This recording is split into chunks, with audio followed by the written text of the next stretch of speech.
And that definitely means that we can see some upsets. This West is crazy. I think right now, just looking at what the bracket says it would be right now, like I think the Mavericks or Suns could beat. Actually, I don't really think the Mavericks or Suns could beat the Nuggets. That is the thing.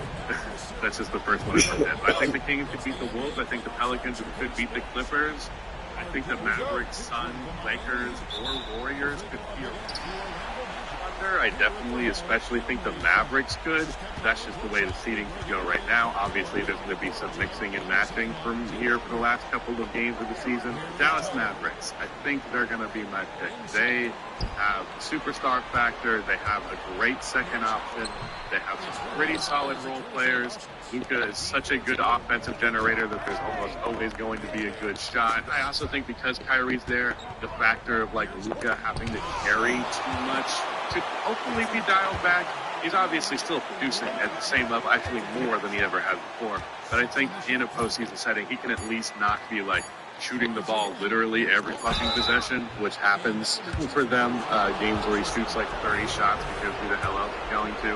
No one Mavericks. Jason Kidd is the big factor there. Let's go to the league. But I think the Mavericks could win a series against anybody because of Luka.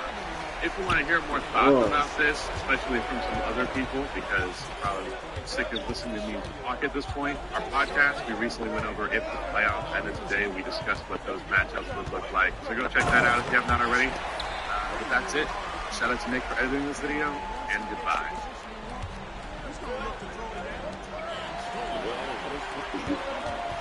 I hate stupid shit, man. I hate like that.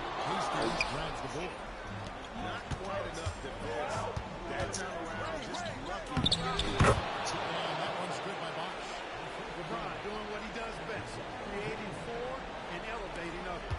The magic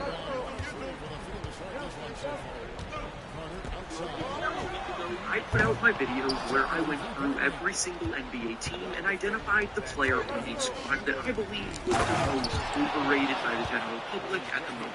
That's obviously a pretty contentious topic that can be heavily debated, so in order to bring things back to a more positive light, I'm going to do the opposite end of the spectrum for today's video. Today, we're once again going through all 30 NBA teams, and we'll be picking out the most underrated player from each team now, meaning these are the players that are much better than the general consensus about them seems to be, and they deserve more credit for what they contribute. Before we start though, it turns out a good amount of you watching right now aren't even subscribed to the channel, so if you enjoy the content, consider hitting the subscribe button, as not only does it help out a ton, but it's also very much appreciated. Now with that being said, let's begin. We'll start with the teams in the Eastern Conference, then go over to the Western Conference. So the first team up is the Atlanta Hawks, and their most underrated player right now is Jalen Johnson. There doesn't seem to be much positivity shown towards the disappointing Hawks this season, but Jalen Johnson has been one of the few bright spots breaking out in a big way. He has scoring 16 points per game, getting 9 rebounds, and attacking the mix as well. And while doing that, he's also playing good versatile defense, and very well could be a star in the making right now. Next is the Boston Celtics. Their most underrated player right now is Al Horford. He's been Mr. Reliable for the Celtics for pretty much the entirety of his tenure there, and even though he's now coming off the bench, he's still filling gaps wherever necessary when he's on the floor. He's still a top-notch interior defender. He's knocking down 41% of his threes, and despite his game not really being flashy, and the team's starting lineup being star-studded, he's one of the keys to their team taking a deep run this year. Next is the Brooklyn Nets. Their most underrated player seen as a scorer last season, but his role came and went way too frequently for him to be consistent. This season, Thomas is a starter. He's scoring over 21 points per game on the season and is doing what many knew he was capable of, yet he seems to be doing so in a way that's flying under the radar. Next is the Charlotte Hornets, and their most underrated player is Vasilij Micić. Micic came to the NBA this year after building a highly esteemed EuroLeague resume that included him being named the MVP over there, along with being a EuroLeague champion twice. He started the season on the Oklahoma City Thunder, actually, but they couldn't find a consistent role for him and traded him to Charlotte, where he is now starting in the absence of LaMelo Ball and is proving that he's NBA caliber talent with ease. Up next is the Chicago Bulls, and their most underrated player is Ayo Dosunmu. Dosunmu originally worked his way into the team's rotation for his work as a perimeter defender in his first 2 seasons, but offensively his contributions came and went. This season, though, he's taken huge strides on the offensive end, scoring a career high 12 points per game, shooting 40% from 3, and making more of an impact creating with the ball in his hands. Next is the Cleveland Cavaliers, and their most underrated player is Sam Merrill. Actually recently made an entire video about Merrill, so go watch it after you watch this one, but basically Merrill has finally settled into a consistent role with the Cavaliers, and his work as a lethal sharpshooter is showing through. When he's in the game, he's going to let it fly from 3, and he's knocking down 41% of his shots from deep, so he will make you pay. Up next is the Detroit Pistons, and their most underrated player is Jalen Duren. There hasn't been a whole lot going right for the Pistons this year, so they're not usually in the spotlight unless it's for the wrong reasons, but Duren's development in year 2 is very promising as one of the better young centers. He's a double-double machine, scoring 14 points and grabbing 12 rebounds per game. He scores very efficiently inside, and he's looking like a legit anchor for them for years to come. Next is the Indiana Pacers, and their most underrated player is Aaron Nesmith. Nesmith was a lottery pick made by the Celtics back in 2020, but he never found his footing in Boston, so they traded him to Indiana. Since his arrival on the Pacers, he's begun to show why he was viewed as lottery talent for his sharpshooting capabilities, and is now a reliable floor-spacing starter, scoring 12 points per game, making a ridiculous 44% of his three-point shots. Up next is the Miami Heat, and their most underrated player is Bam Adebayo. Adebayo seems to be one of the most I was worried about selling. What if Gerald didn't like the new place? I see that way, Gerald. So, home, buddy. Selling and buying a home is easy if you have the right agent. It's dinner. It's going to be great. great players every season because with all the inconsistencies in typical NBA regular season, he makes the win consistent. He's a 22 scorer, career high in rebounds this year as well. His skill in the post and with his face-up game improves every season. And year in and year out, he's one of the best defenders in the entire NBA without getting any Defensive Player of the Year hype, making him pretty underrated in my opinion. Next is the Milwaukee Bucks, and their most underrated player is Brook Lopez. Bucks defense may not be as great this year as it was last year, but Brook Lopez is the one that holds things together for them inside, and is work as a floor-spacing big man continues to be an underrated aspect of his game. The Bucks are 7.7 points better with him on the court versus when he's on the bench for a reason, because he's the glue that does a lot of the little things for this Bucks team. Up next is the New York Knicks, and their most underrated player is Josh Hart. Hart is basically a jack-of-all-trades role player that can fill into almost any role you ask of him, and he'll give you positive minutes there. He's a terrific defender. He's arguably the best rebounding wing player in the entire NBA, crashing the glass as hard as anybody and grabbing 8 rebounds per game. He's a smart playmaker who can handle the ball a bit, and he can even be a secondary scorer if his play is. Next is the Orlando Magic, and their most underrated player is Frank. The Magic are, as a whole, pretty underrated as a group when trying to make the playoffs despite getting almost zero national recognition. And with Franz Wagner developing into a reliable 20-point scorer for the 4th seed in the East, you would think he would be included in more of the conversations about the top talent in the NBA right now coming through the ranks. Next is the Philadelphia 76ers, and their most underrated player is Joel Embiid.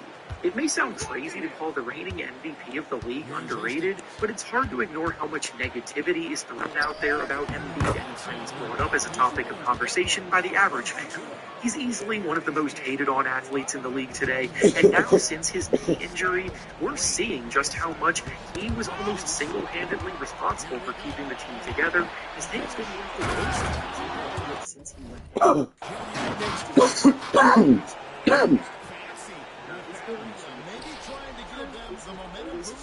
production on offense, but game after game, he's one of the most consistent shooters in the league, knocking down 41% of his shots from deep this season. He's come off the bench for large stretches this year. He's started just as many games for them when needed, and no matter where they put him, he's provided consistently on the offensive end. Next up is the Washington Wizards, and their most underrated player is Deni Avdija.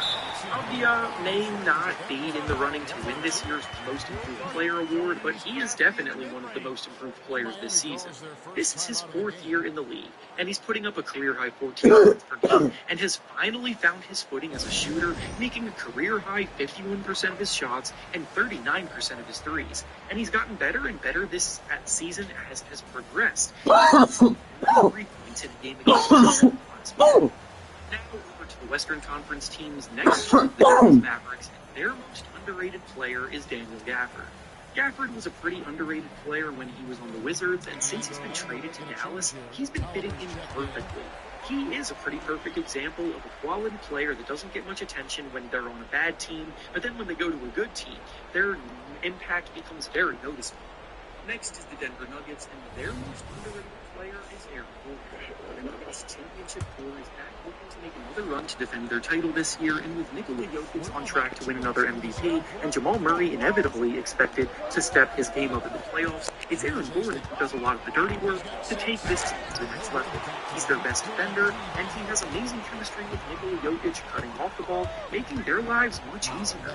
Next is the Golden State Warriors, and their most underrated player is Jonathan Kuminga. Before our very eyes, and yet due to the Warriors' struggles and inconsistencies, he hasn't been getting the platforms that he deserves. Kuminga is averaging 21 points per game, getting to the basket at will, showing off a bunch of post game, and is even knocking down more threes per game. And after struggling to earn Coach Steve Kerr's trust in his career early on, he's now one of the team's most important players on both ends of the floor. Up next is the Houston Rockets, and their most underrated player is Jalen Green. Jalen Green gets a lot of criticism, and some of the time it's justified because he can definitely play a bit out of control and take some bad shots more often than he should, but I've seen a lot of people trying to call him a bust this season, and that's just simply taking things too far. Green is still scoring 19 points per game this year. He's had more 30-point games before the age of 21 than all but 5 players in NBA history, and he's trending in the right direction. Next is the Los Angeles Clippers, and their most underrated player is James Harden. The saga he put himself through early in the year led to a lot of early criticism, and I'd be lying if I said I didn't contribute to it a bit, but since then he settled in very nicely with the Clippers and has been a key catalyst to them shooting up the standings. He's taken control of the offense, distributing easy looks to the around him.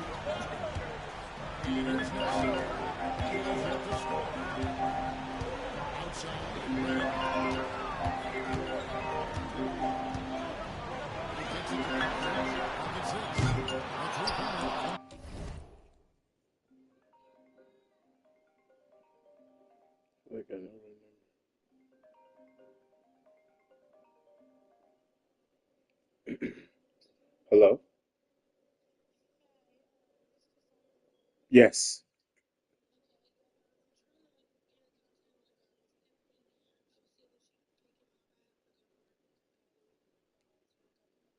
Okay, no problem. All right. All right. Where's Saya? Cause she got called into work, so she gotta go. I'm saying, where is he? Where is he?